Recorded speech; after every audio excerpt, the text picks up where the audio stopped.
sudah bisa bertatap muka kembali setelah kemarin kita mempelajari sebuah materi. Sekarang hari ini kita akan melanjutkan materi pembelajaran kita.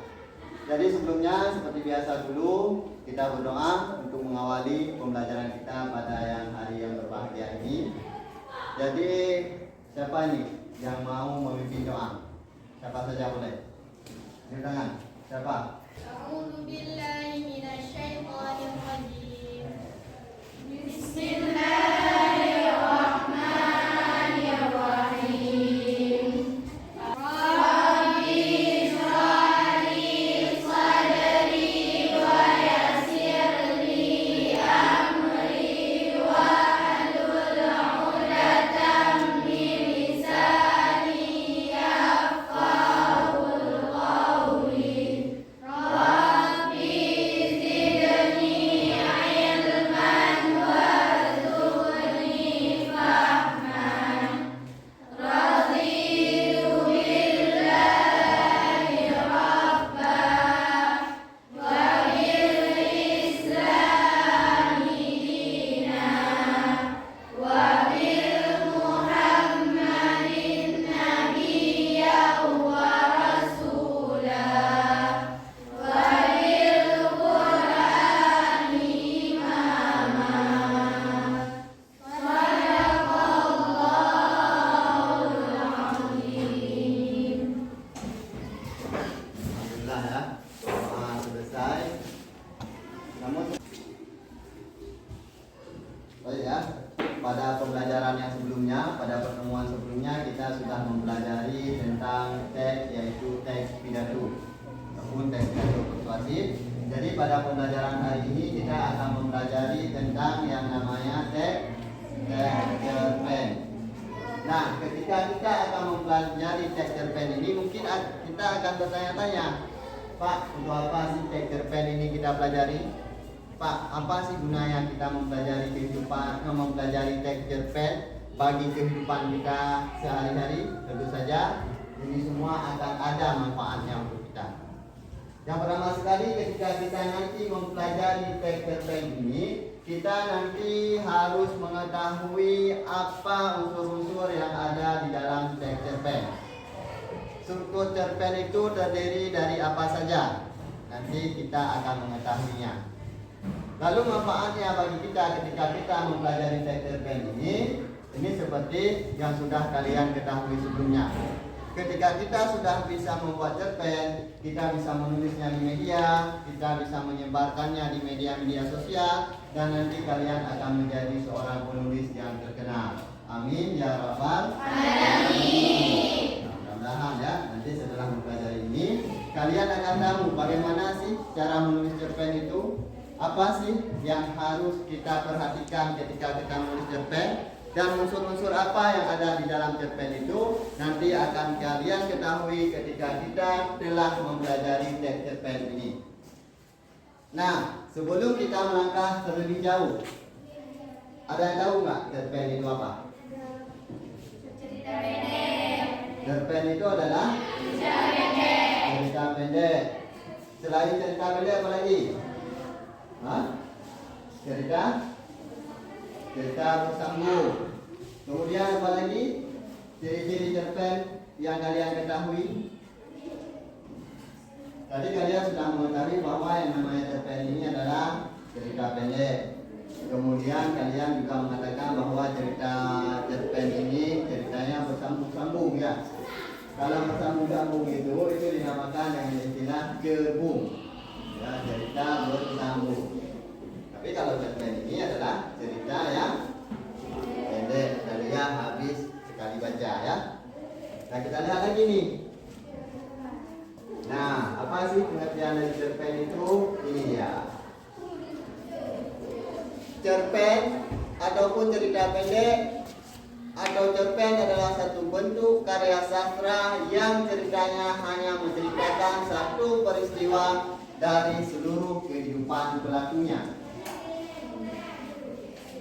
Cerita pendek atau cerpen adalah satu bentuk karya sastra yang ceritanya hanya menceritakan satu peristiwa dari seluruh kehidupan pelakunya. Dalam kehidupan kita, misalnya kita adalah pelaku Sedangkan peristiwa yang terjadi dalam hidup kita itu banyak apa tidak? Cukup banyak peristiwa yang kita alami. Dari semenjak kita sekolah TK, SD sampai dengan SMP ini cukup banyak sekali peristiwa-peristiwa kehidupan yang telah kita alami. Akan tetapi, kalau dalam cerpen ini yang kita ceritakan hanya satu peristiwa saja. Tidak semua peristiwa. Kita hanya menceritakan satu peristiwa saja. Dari sekian banyak peristiwa yang pernah kita alami dalam kehidupan, kita buat dalam cerita, tetapi cerita yang kita pilih hanya satu peristiwa saja. Itu yang dikatakan dengan cerpen. Kadang kita melihat ada cerita yang cukup panjang. Istilahnya novel. Ketika kita melihat novel itu peristiwa yang ada di dalamnya cukup banyak. Cukup banyak peristiwa-peristiwa yang dikemas dalam sebuah buku sehingga jadilah dia sebuah novel.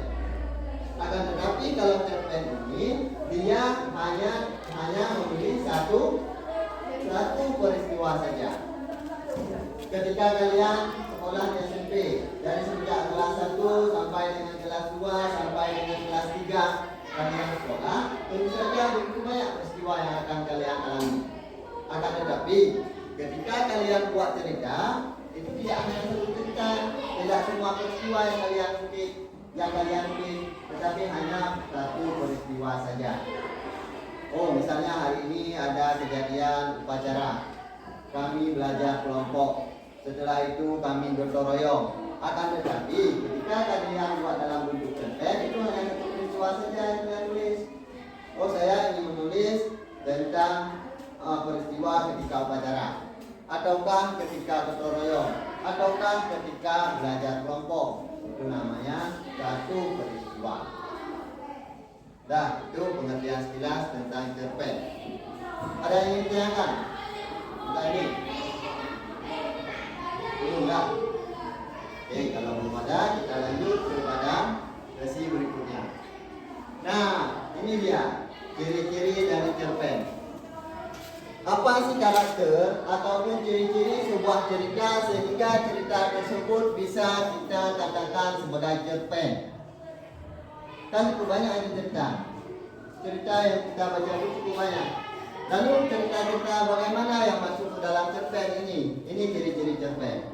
Ciri-ciri cerpen antara lain. Yang pertama, panjang cerita tidak lebih dari 10.000 kata. Ketika kita ketik, ketika kita tulis, itu tidak lebih dari 10.000 kata. Dalam artian kurang dari 10.000. Apakah harus 10.000? Tidak. Itu maksimalnya. Maksimalnya 10.000 kata. Itu adalah batasan panjangnya cerpen. Cara melihatnya, ya ketika kita ketik.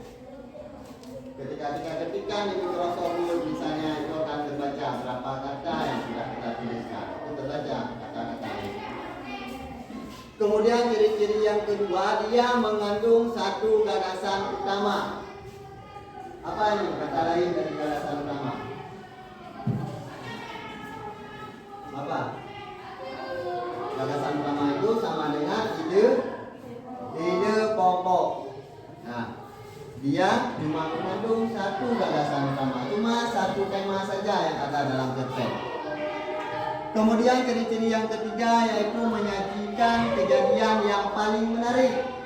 Nah, dalam hidup kita ini kan begitu banyak peristiwa, begitu banyak kejadian-kejadian yang kita alami.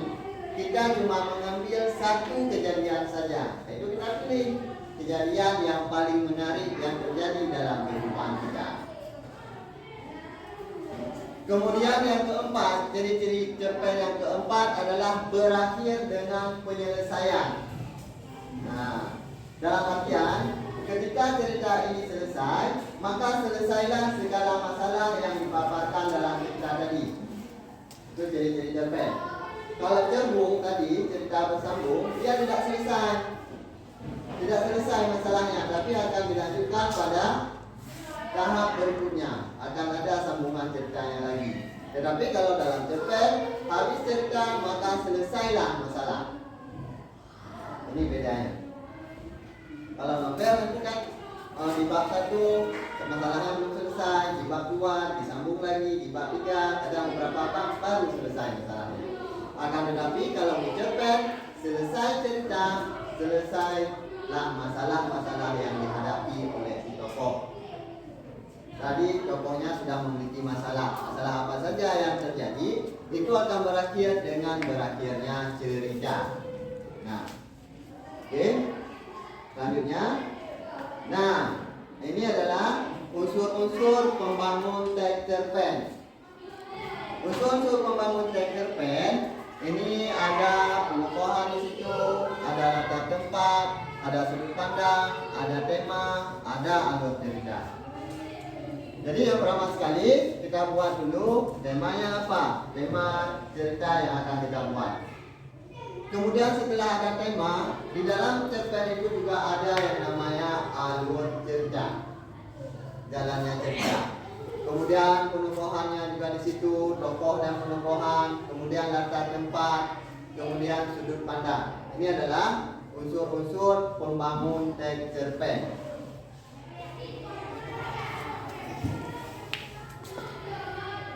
Ini tentang unsur-unsur ini ada yang ingin ditanyakan dulu. Kalau saya ada yang tidak paham, langsung tunjuk tangan, tanyakan ya. Ada? Ada.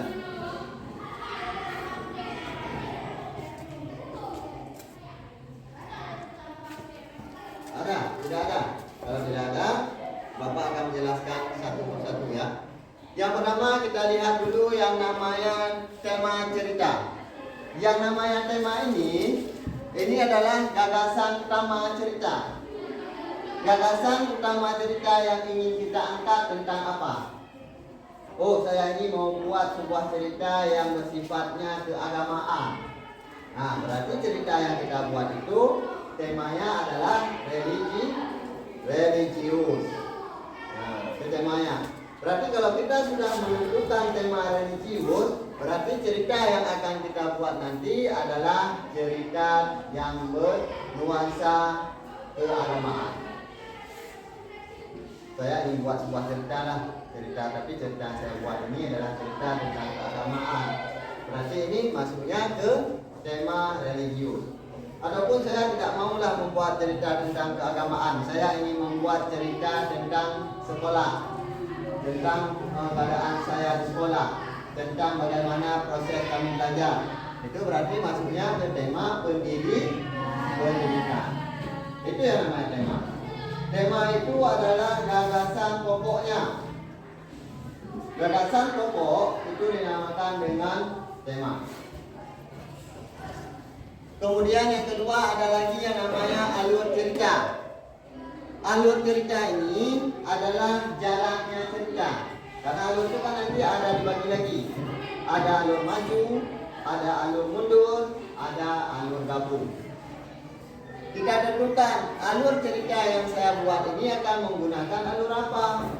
Alur majukah, alur mundurkah, ataukah alur gabung? Alur maju, kita bercerita, gaya cerita kita yang menggunakan alur maju, berarti pertama sekali kita ceritakan kejadian hari ini. Hari ini kita sudah belajar kelompok.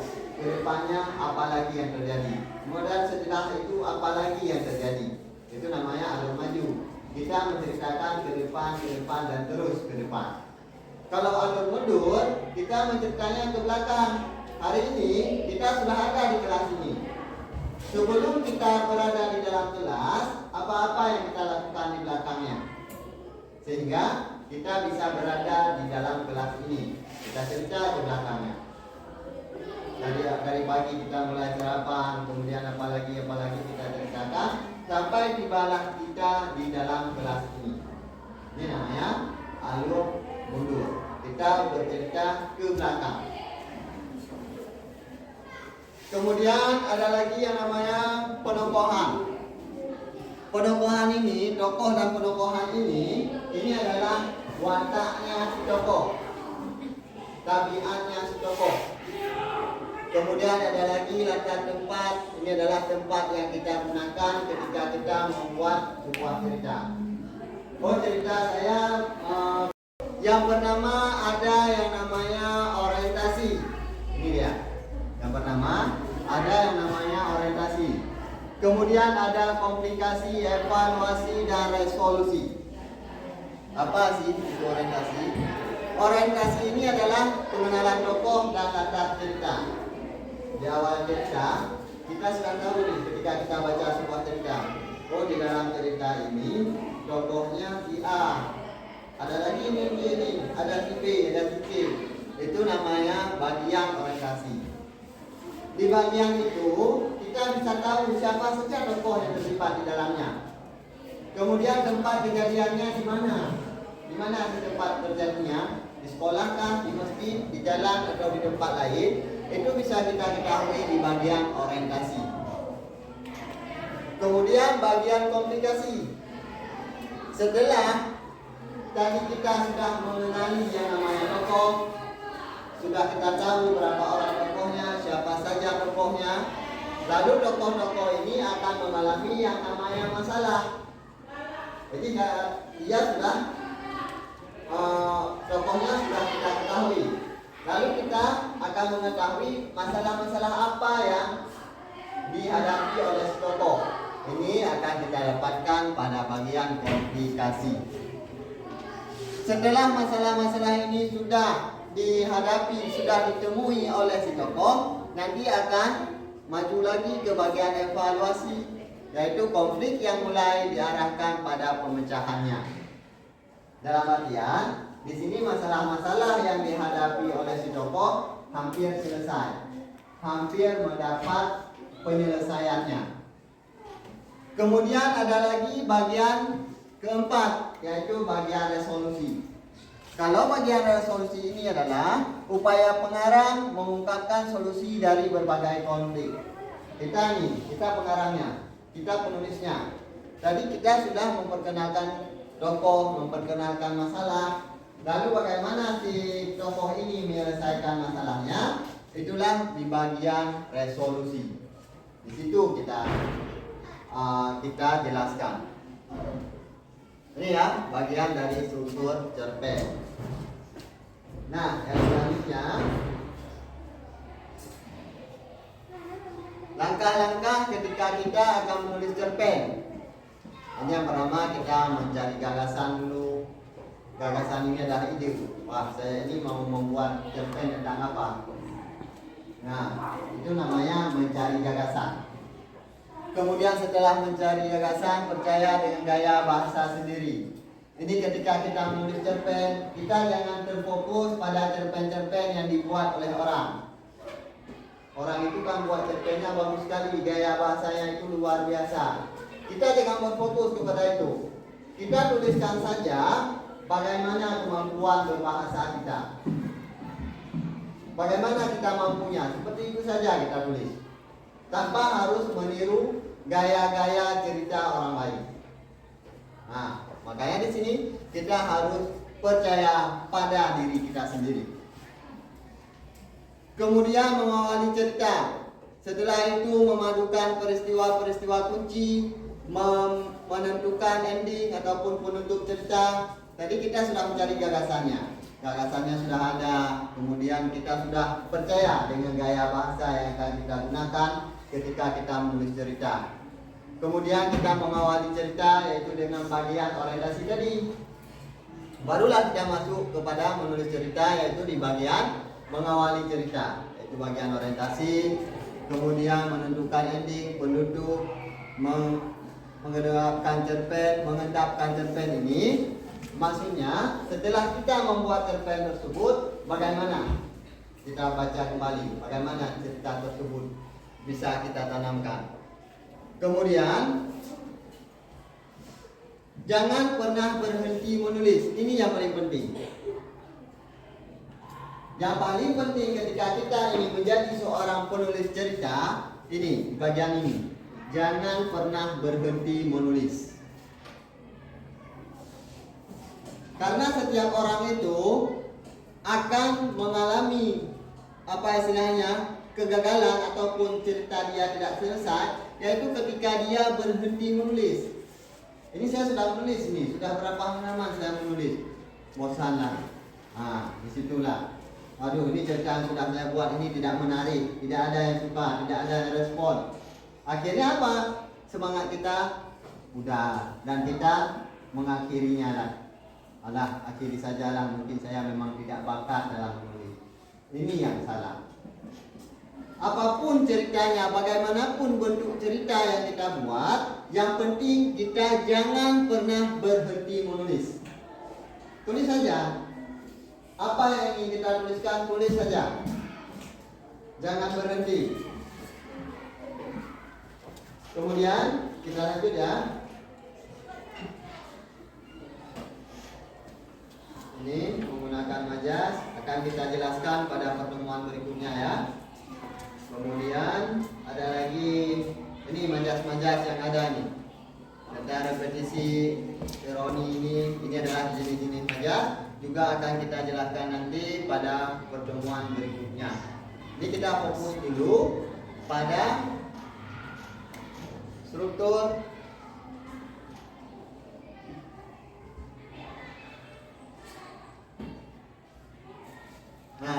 di sini dulu. Kita fokusnya di sini dulu pada unsur-unsur prosa, karena inilah yang menjadi tujuan pembelajaran kita pada hari ini. Sesuai dengan tujuan pembelajaran tadi, kita akan menganalisis ya unsur-unsur yang ada dalam cerpen. Unsur-unsur yang ada dalam cerpen ataupun unsur prosa, prosa ini adalah bentuk karangan bebas. Karangan bebas yang tidak terikat oleh aturan, itu namanya prosa.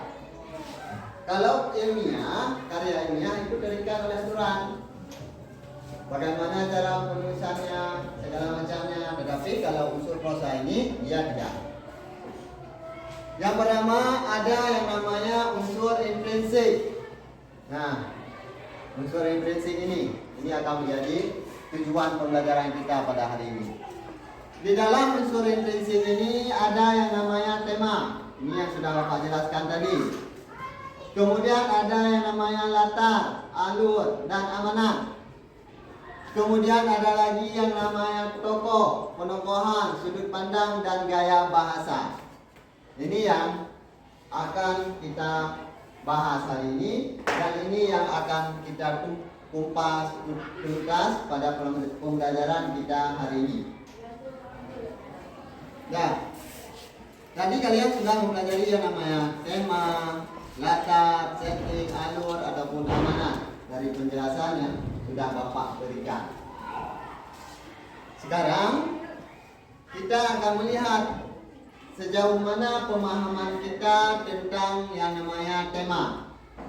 Bagaimana pemahaman kita tentang latar, alur, amanat, tokoh, dan penokohan, serta sudut pandang, kemudian gaya bahasa. Kita akan melihat sejauh mana sudah pemahaman kita dengan ini. Caranya,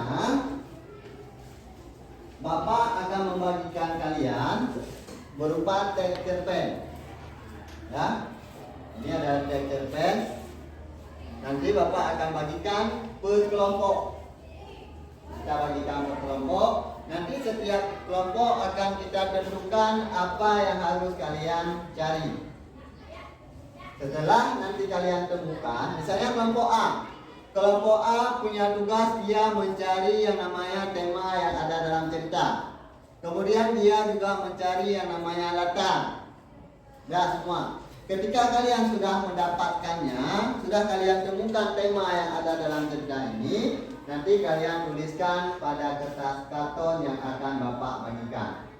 Jadi satu kelompok nanti akan mengerjakan satu tugas di kertas karton ini. Misalnya kelompok A tadi, dia punya tugas mencari tema, berarti ya tema saja. Begitu juga yang lainnya. Ya, tergantung tugas apa yang dibagikan ke kelompok.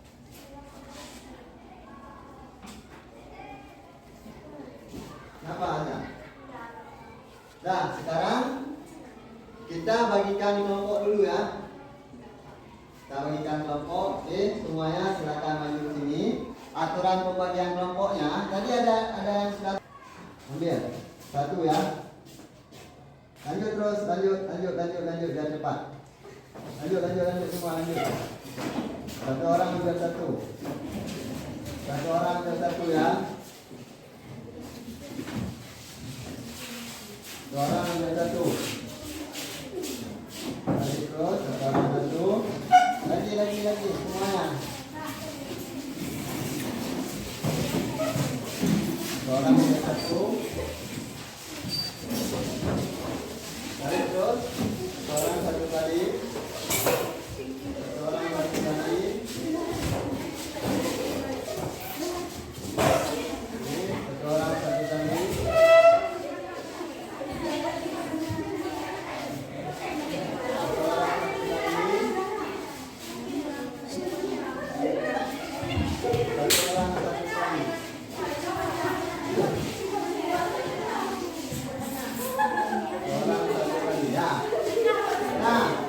Kalian cari yang ukuran talinya sama dengan tali yang ada pada tangan ini pendek.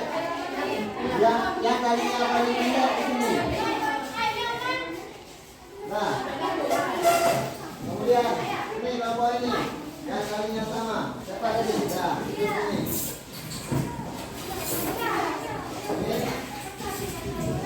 Ini yang talinya sama tadi.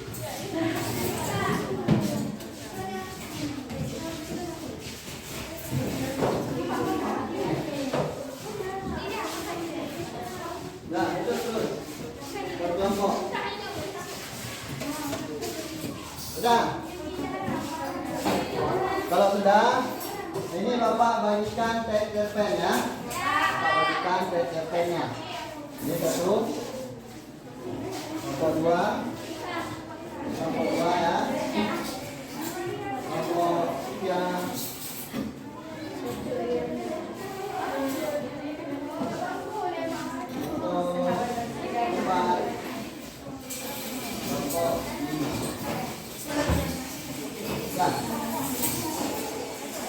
Ada kelompok yang belum mendapatkan ini?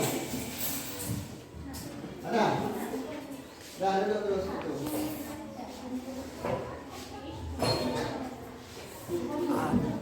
Telepon, dah berhenti ni sekarang.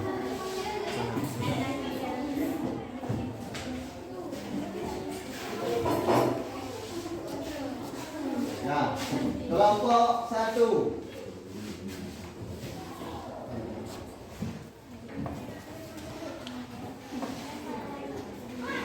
Satu orang dapat satu rapor.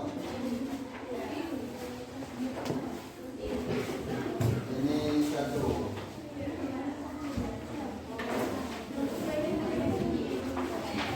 Ini satu.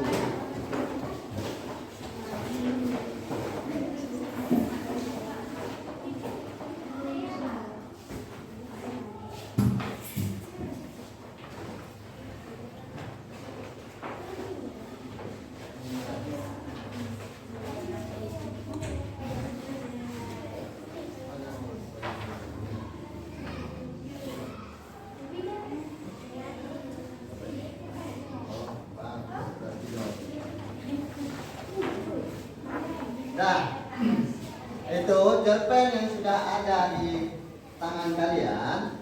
Kelompok satu tadi, ini ya. Kelompok satu cari tema yang ada di dalam cerita. Kalian baca dulu ceritanya, kalian pahami ceritanya. Oh, cerita ini mengandung tema apa?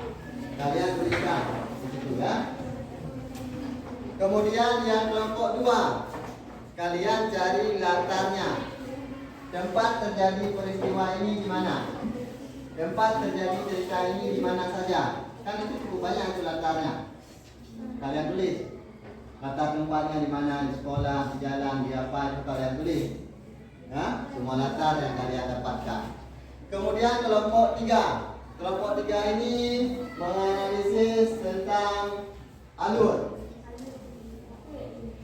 Kelompok tiga, dia dua ya, alur dan amanat. Alur dan amanat itu untuk kelompok tiga. Kemudian tokoh dan penokohan. Tokoh dan penokohan kelompok 4. Kelompok 4, tokoh dan penokohan. Kemudian yang kelompok 5. Kelompok 5 dia akan menjelaskan tentang sudut pandang.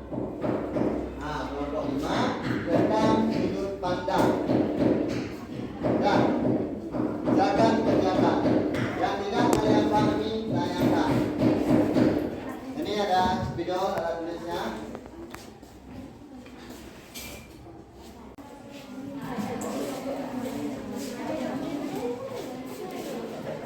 Sudah ya, sudah selesai semua ya.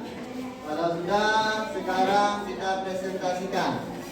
Jadi setiap kelompok, tugas yang sudah kalian kerjakan itu kalian tempelkan ke papan tulis biar kita presentasi. Silakan maju.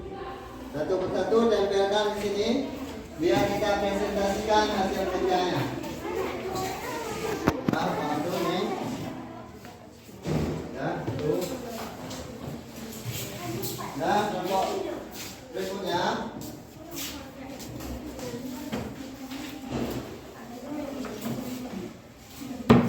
Ayo kumpulkan di sini semuanya.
Nah, ini ya hasil dari tugas-tugas kelompok yang sudah terkumpulkan. Di sini ada kelompok 1, 2, 3 dan kelompok 4.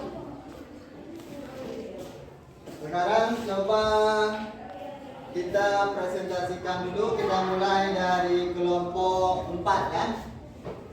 Kelompok 4, silakan mempresentasikan hasil kerja kelompoknya. Oke, beri tepuk tangan untuk kelompok 4.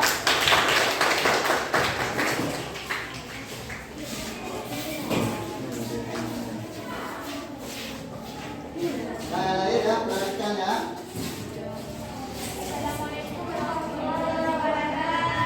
Waalaikumsalam warahmatullahi wabarakatuh. Kami dari kelompok 4 ingin mempresentasikan tentang persahabatan sejati. Jadi, kita akan menjelaskan tentang tokoh penambahan. Tokoh penambahan dalam cerita ini adalah ada aku, Aris, Andri, Ana, Nindi, dan Ibu. Semuanya ada 6. Penambahannya adalah yang pertama aku. Aku orangnya adalah baik dan setia. Yang kedua Aris. Aris orangnya adalah sahabat sejati. Misalnya baik hati. Yang ketiga Andri. Andri orangnya bijak. Dan Ana orangnya pendiam. Nindi orangnya keras kepala. Dan Ibu orangnya baik hati dan penyayang. Jadi sekian penjelasan dari kelompok kami.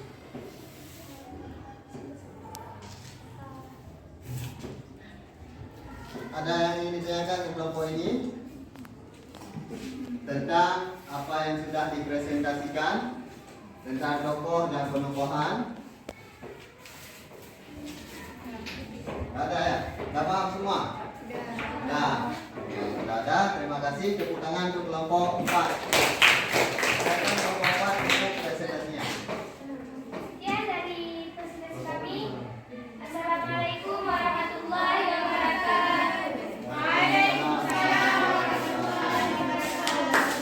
Nah, ini adalah presentasi perdana dari kelompok 4 ini adalah sesuatu yang luar biasa karena Bapak juga sudah membaca cerita ini dan ini adalah tokoh-tokoh yang ada dalam cerita ini dan inilah penumbuhan ataupun watak yang dimiliki oleh si tokoh.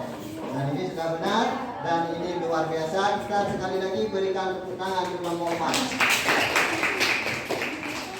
Kemudian selanjutnya kita persilakan kelompok 2 untuk mempresentasikan hasil kerjanya. Silakan kelompok 2.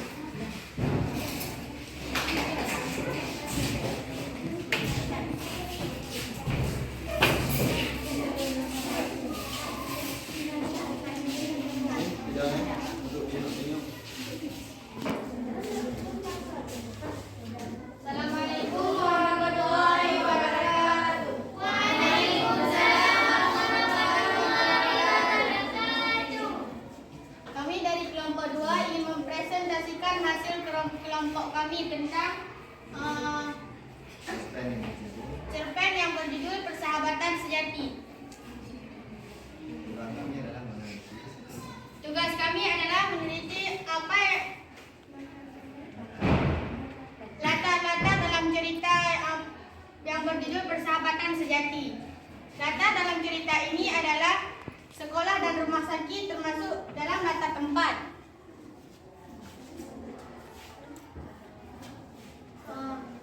Latar waktu menunjukkan pada malam, keesokan hari, dan 2 hari yang lalu. Ada yang ingin bertanya?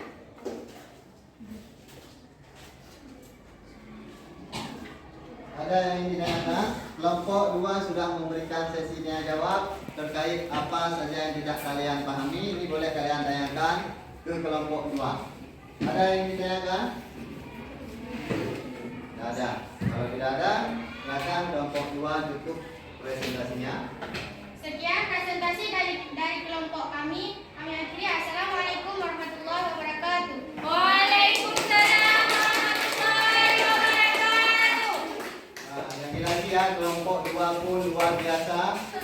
Mereka sudah mempresentasikan tentang latar dalam cerita. Latar ini ada latar tempat, ada latar waktu ya, ada latar suasananya. Ini sudah dipresentasikan oleh kelompok 2 dan Bapak tidak perlu lagi menjelaskan secara detail. Bapak jelaskan secara keseluruhannya saja, secara umum. Latar yang ada dalam cerita itu adalah latar sekolah. Kemudian kejadiannya juga terjadi di rumah sakit dan ini masuknya ke dalam latar tempat. Nah, kemudian latar waktunya adalah waktu terjadinya cerita. Waktu terjadi cerita itu terjadinya di malam hari, ada di siang hari, yaitu kejadiannya di sekolah. Sekali lagi berikan tepuk tangan untuk kelompok 2. Oke, selanjutnya kita persilakan kelompok 3 untuk mempresentasikan hasil kerjanya.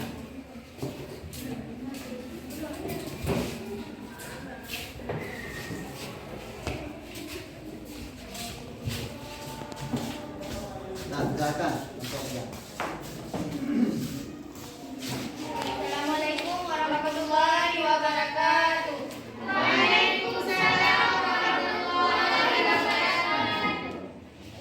Kami ingin menjelaskan tentang tugas kelompok kami. Tugas kelompok kami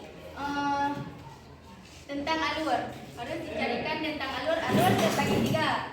Sudah dijelaskan sama Bapak. Alur terbagi 3. Alur mundur, alur maju, alur gabung. Alur mundur dan maju digabung. Kami sudah menyelesaikan tugas kami, bahwa kami menemukan alur maju. Ini yang dapat saya sampaikan. Saya ingin bertanya. Ada? Kalau tidak ada, silakan kelompok 3 menutup presentasinya. Assalamualaikum warahmatullahi wabarakatuh.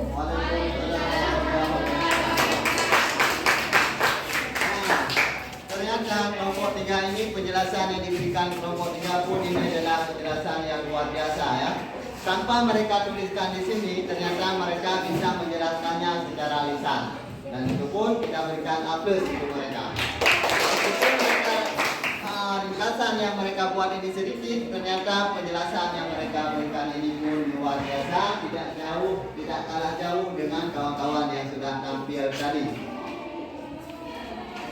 Baik, untuk kelompok berikutnya kita persilakan kelompok 5 untuk mempresentasikan hasil kerja kelompoknya. Silakan kelompok 5.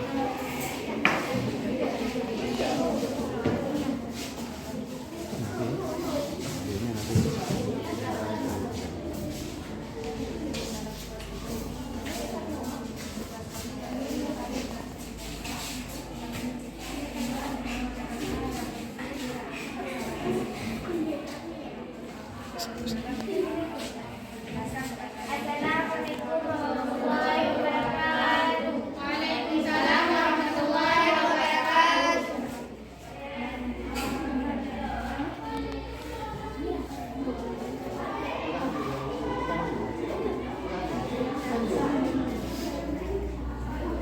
Penuh.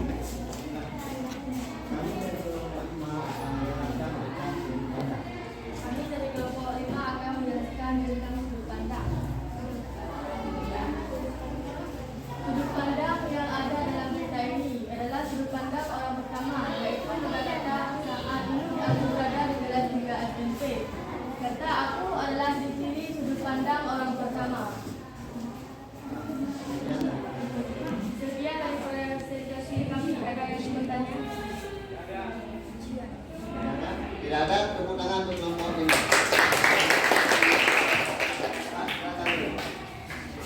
Nah, presentasi ya pembelajaran hari ini luar biasa. Untuk kelompok-kelompok yang sudah tampil, untuk kelompok-kelompok yang sudah maju, Bapak berikan aplaus untuk kalian semua. Jadi hari ini kita sudah mempelajari tentang cerpen, yaitu di bagian tentang unsur-unsur yang ada dalam cerpen. Hari ini kita sudah mempelajari tentang unsur intrinsik, yaitu berupa tema, tokoh, penokohan, alur, dan amanat. Jadi, kedepannya kita akan mempelajari tentang unsur ekstrinsik yang ada pada cerpen. Nah, jadi dari sini, maka dengan berakhirnya presentasi ini, maka berakhirlah pertemuan kita pada hari yang berbahagia ini, dan sama-sama kita tutup pembelajaran dengan mengucapkan Alhamdulillah. Jadi sekian presentasi pada hari ini, dan ke depan kita akan belajar tentang unsur ekstrinsik. Wabillahi taufiq wal hidayah. Assalamualaikum warahmatullahi wabarakatuh.